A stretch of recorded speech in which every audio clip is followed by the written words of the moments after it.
இன்னைக்கு ராமகிருஷ்ணா டென்டல் காலேஜ்லேருந்து நம்ம ஸ்கூலில் உங்கள் ஸ்டூடெண்ட்ஸோட டூத் எல்லாம் செக் பண்ணுறதுக்காக வந்திருக்காங்க. எல்லாரும் போய் உங்களோட பல்லை செக் பண்ணிட்டு வாங்க.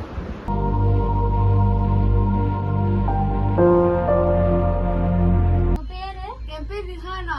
எத்தனாவது படிக்கிறீங்க? நான் செகண்ட் ஸ்டாண்டர்ட் படிக்கிறேன். ஸ்கர்ட்டன் செக் பண்ணிக்கலாம். வாயெல்லாம் கிளீனா இருக்கா, பூச்சி இருக்கான்னு பாத்துக்கலாம். வாவ், எல்லாம் கிளீனா வச்சிருக்கீங்க. டெய்லி 2 டைம்ஸ் பிரஷ் பண்ணுவீங்களா? ஆமா, எங்க அம்மா கைடன்ஸோட நான் டெய்லி 2 டைம்ஸ் பிரஷ் பண்ணுவேன். Very good.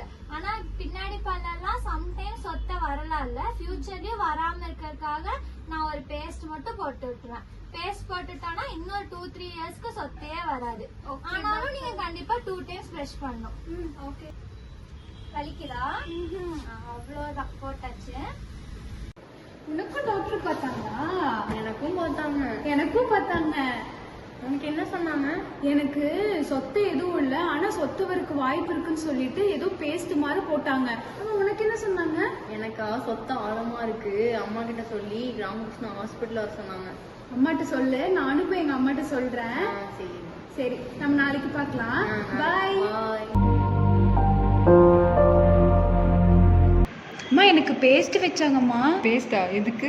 அம்மா, இன்னைக்கு எங்கள் ஸ்கூலில் ஸ்ரீ ராமகிருஷ்ணா டென்டல் காலேஜ்லேருந்து நிறைய டாக்டர்ஸ் வந்தாங்கம்மா. அவங்க எல்லாம் என் வாயை செக் பண்ணிவிட்டு உங்களுக்கு சொத்து எல்லாம் எதுவும் இல்லை, ஆனால் வந்து சொத்தை வராமல் இருக்கிறதுக்கு ஒரு பேஸ்ட் மாதிரி வைக்கிறேன்னு சொல்லிட்டு எனக்கு ஒரு பேஸ்ட் வச்சுட்டாங்கம்மா. பல்லுக்கா? ஆமாப்பா. எனக்கும் ஒரு 15 நாளாக இந்த பல்லு வலிக்குது. அப்போது நீங்களும், அவங்க சொன்னாங்க நாளைக்கு இதே மாதிரி நம்ம ஊரில் வந்து கேம்ப் போடுறாங்களா, அப்போ நீங்களும் போய் செக் பண்ணிட்டு வந்துருங்கப்பா. நானும் போய் பார்த்துக்கலாமா? நீங்களும் போய் பார்த்துக்கலாப்பா. உங்க பேர் என்ன? உசைன். வயசு எவ்வளவுங்க? வயசு 42ங்க. சரிங்க, என்ன பிரச்சனைங்க? எனக்கு இங்க ரொம்ப நாளா பல்லு வலிங்க. சரிங்க. எங்க வீட்டுல சொன்னேன், என் பொண்ணு தான் ஸ்கூல்ல கேம்ப் நடத்துனாங்க, அதே மாதிரி ஒரு கேம்ப் நம்ம ஊர்ல நடத்துறாங்க, போய் பார்த்துட்டாங்கன்னு சொல்லி அனுப்பிச்சுட்டாங்க.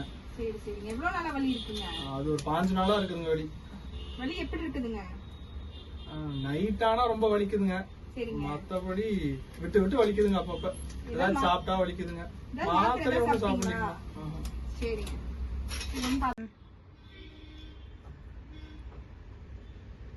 கொஞ்சம் சொத்த ஆழமா தான் போயிருக்குங்க. இதுக்கு வந்து வேர் சிகிச்சைன்னு ஒரு ட்ரீட்மெண்ட் பண்ணுவாங்க. பல்ல வேர்ல இருக்க அழுக்கெல்லாம் எடுத்துட்டு சொத்தையெல்லாம் கிளீன் பண்ணிட்டு வேர் வரைக்கும் அடைச்சிட்டு மேல வந்து கேப் மாதிரி போடுவாங்க.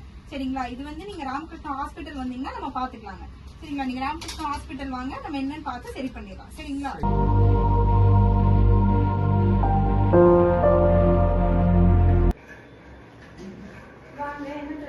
கேம்ப் போயிருந்தோங்க. இங்க ராமகிருஷ்ணா ஹாஸ்பிட்டல் வந்து பல்ல சரி பண்ணி சொன்னாங்க. இதை கொடுத்து அனுப்பிச்சாங்க. ஒரு 15 நாளா இந்த கீழ்பல்லு வலிச்சுக்கிட்டே இருக்குதுங்க.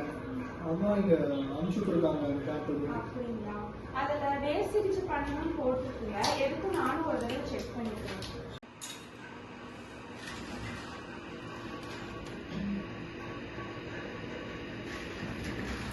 ஆமாங்க, வீட்டுக்கு என்ன பண்ற மாதிரி தான் இருக்கு. ஸ்டார்ட் பண்ணிக்கலாமா?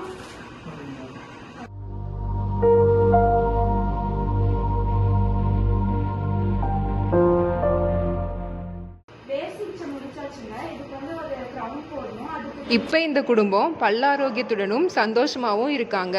அதுக்கு காரணம் அந்த குழந்தையோட ஸ்கூலில் நம்ம ஸ்ரீ ராமகிருஷ்ணா காலேஜ்லேருந்து டென்டல் கேம்ப் வந்தது தான். அந்த கேம்ப் மூலமாக அந்த குழந்தை பல்ல சொத்த வராமல் காப்பாற்ற முடிஞ்சுது. அந்த குழந்தை வீட்டில் வந்து சொன்னனால அவங்க அப்பா பல்லையும் டென்டல் கேம்ப் மூலமாக ட்ரீட்மெண்ட் பண்ணிக்கிட்டாங்க. சமுதாய பல் பாதுகாப்பு துறை என்பது 1991ஆம் ஆண்டு நிறுவப்பட்ட பல் மருத்துவத்தின் ஒரு துறையாகும். தனி நபர்களை விட சமூகத்தின் வாய் ஆரோக்கியத்தில் அக்கறை கொண்டுள்ளது. மக்கள் தொகை அடிப்படையிலான பல் மருத்துவம், கொள்கை மேம்பாடு, வாய்வெளி சுகாதார மேம்பாட்டு முன்முயற்சிகள் மற்றும் நோயை மையமாக கொண்ட கவனிப்பை காட்டிலும் நோயாளிகளை மையமாக கொண்ட கவனிப்புக்கு முக்கியத்துவம் அளிப்பதில் தலைமை மற்றும் நிபுணத்துவத்தை வழங்குவதை இது நோக்கமாக கொண்டுள்ளது. மேலும் கிராமப்புற அல்லது அரை நகர்ப்புறங்களில் உள்ள தன்னார்வ தொண்டு நிறுவனங்களுடன் இணைந்து பள்ளிகள், அனாதை இல்லங்கள், பழங்குடியினர் மற்றும் முதியோர் இல்லங்கள் போன்ற பல்வேறு சமூக வாய்வழி சுகாதார திட்டங்களை ஒழுங்கமைத்து நடத்துகிறது. பள்ளி வாய்வழி சுகாதார திட்டத்தின் ஒரு பகுதியாக பள்ளிகள் தத்தெடுக்கப்பட்டு தடுப்பு வாய்வழி சுகாதார சேவைகளை உள்ளடக்கிய கூடுதல் மற்றும் விரிவான பல் பராமரிப்பு வழங்கப்படுகிறது. பல் மருத்துவ முகாம்களில் வழங்கப்படும் வாய்வழி சுகாதார சேவைகளில் வாய்வழி நோயறிதல், வாய்வழி சுகாதார கல்வி, புகையிலை நிறுத்த ஆலோசனை, குழி மற்றும் பிளவு சீலன் பயன்பாடு, மேற்பூச்சு புளூரைட் பயன்பாடு, வாய்வழி நோய் தடுப்பு ஆகிய சேவைகள் அடங்கும். பின்தொடர்தல் அல்லது கூடுதல் சிறப்பு சிகிச்சைக்காக நோயாளிகள் பல் மருத்துவக் கல்லூரி அல்லது கிராமப்புற சுகாதார நிலையங்களுக்கு பரிந்துரைக்கப்படுகிறார்கள். ஸ்ரீ ராமகிருஷ்ணா பல் மருத்துவக் கல்லூரி மற்றும் மருத்துவமனையின் வாய்வழி சுகாதார பராமரிப்பின் மையமாக உள்ளது. ஒழுங்கமைக்கப்பட்ட பல் சுகாதார முகாம்கள் மூலம் சமூகத்திற்கு பல் சிகிச்சையை வழங்க முயற்சி செய்கிறது. புகையிலை நிறுத்து மையமும் இத்துறையின் இன்றியமையா பகுதியாகும். கடந்த ஜூன் 3ஆம் தேதி புகையிலை தடுப்பு தினத்தை முன்னிட்டு மக்களுக்கு விழிப்புணர்வை ஏற்படுத்த வாக்கத்தான் மற்றும் சைக்ளத்தான் நிகழ்ச்சி கோவை ரேஸ் கோர்ஸில் இத்துறை நிகழ்த்தியது. SLMம் சீதாலட்சுமி நகர்ப்புற ஆரம்ப சுகாதார நிலையத்திலும் ஸ்ரீ ராமகிருஷ்ணா பல் மருத்துவக் கல்லூரி மற்றும் மருத்துவமனை இணைந்து செயல்படுகிறது மற்றும் லயன்ஸ் கிளப், ரோட்டரி கிளப் போன்ற துறைகளிலும் சேர்ந்து பயன்படுகிறது. இத்துறைக்கு வழங்கப்பட்ட விருதுகள் ஏராளம். ஒழுங்கமைக்கப்பட்ட பல் சுகாதார முகாம்கள் மூலம் சமுதாயத்திற்கு பல் சிகிச்சை வழங்க ஸ்ரீ ராமகிருஷ்ணா டென்டல் காலேஜ் முயற்சி செய்தது. 2023ஆம் ஆண்டில் பல்வேறு இடங்களில் முகாம்கள் அமைக்கப்பட்டு 1950 ஆண்களுக்கும் 8342 பெண்களுக்கும் வாய்வழி பரிசோதனை செய்யப்பட்டுள்ளது. அதில் 920 பேருக்கு சிகிச்சை வழங்கப்பட்டுள்ளது. அதேபோல் 2024ஆம் ஆண்டில் 2563 ஆண்களுக்கும் 2481 பெண்களுக்கும் வாய்வழி பரிசோதனை செய்யப்பட்டுள்ளது. அதில் 138 பேருக்கு சிகிச்சை வழங்கப்பட்டுள்ளது.